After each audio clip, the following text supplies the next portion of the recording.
Halo guys, pernah dengar berita soal redenomisasi rupiah? Katanya nanti uang Rp10.000 bisa jadi Rp10 aja. Banyak yang langsung panik. Wah, gaji gue dipotong dong. Atau harga makanan gue naik lagi nih. Tapi tenang dulu. Kita bahas bareng yuk. Apa sih maksud redenomisasi ini? Dan kenapa ya Menteri Keuangan Pak Purbaya Yudi Sandewo lagi sering ngomongin hal ini? Kenalan yuk. Buat yang belum tahu, Pak Purbaya itu Menteri Keuangan kita yang baru, guys. Beliau bilang, redenomisasi ini belum akan langsung ditetapkan sekarang. Masih tahap persiapan dan kajian. Tapi wacananya sih serius banget. Karena ini bisa bikin sistem keuangan kita lebih efisien dan modern, teman-teman. Jadi gini, teman-teman. Redenomisasi itu artinya kayak cuma ngurangin nol di uang kita, tapi nggak kurangin nilainya. Contohnya, harga nasi goreng awalnya itu Rp10.000. Setelah redenomisasi jadi Rp10 aja. Jadi yang awalnya nolnya itu ada 4. Aku pikir dulu nih teman-teman, karena emang lupa. Jadi cuman 1 aja. Ayo, jadi dikurangin 3 aja gitu. Tapi beli nasi gorengnya tetap 1 kok, nggak setengah. Jadi bukan uangnya yang dikurangin, cuman angkanya aja disederhanakan biar gak ribet. Dan ini beda banget sama yang namanya sanering. Nah, apa tuh sanering ya? Lanjut ya.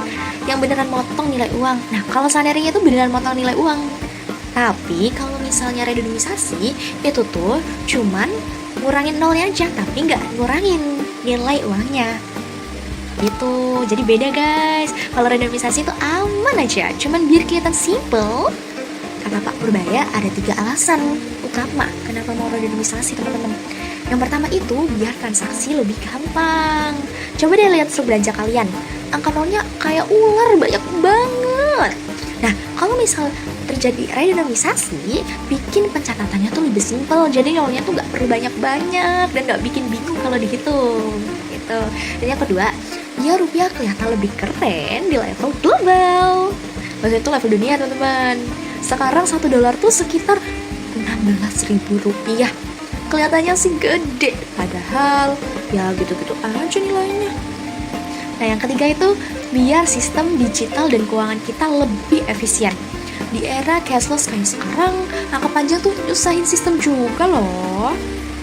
Dalam jangka pendek mungkin agak bakal bingung, karena nanti harga di toko berubah tampilan. Misal, yang tadinya Rp5.000 menjadi Rp5 aja. Tapi tenang, nanti ada masa transisi. Nah, apa tuh masa transisi, Kak? Ada lagi yang namanya masa transisi. Nah, masa transisi itu adalah ketika uang lama dan uang baru dipakai secara bersamaan. Dalam jangka panjang malahan lebih enak loh. Akan lebih pendek, hitung gaji, harga, dan pajak jadi lebih cepet. Sistemnya juga nggak bingung. Yang itu juga nggak bingung dong. Tapi, kata Pak Purbaya bilang, ini baru bisa jalan kalau ekonomi Indonesia udah benar-benar stabil.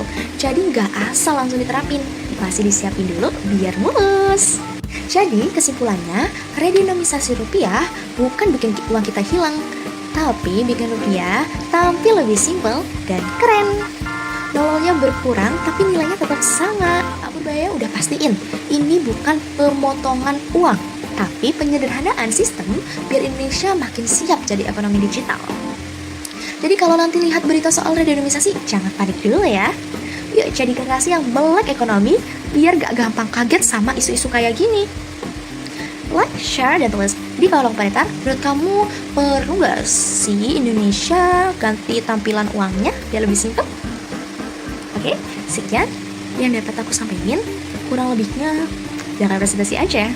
Ya pokoknya kalau ada yang ditambahin atau dikurangin, bisa komen aja, mungkin correct me if I'm wrong. Oke guys, ya begitu. Dadah, bye-bye, sampai jumpa di berita selanjutnya.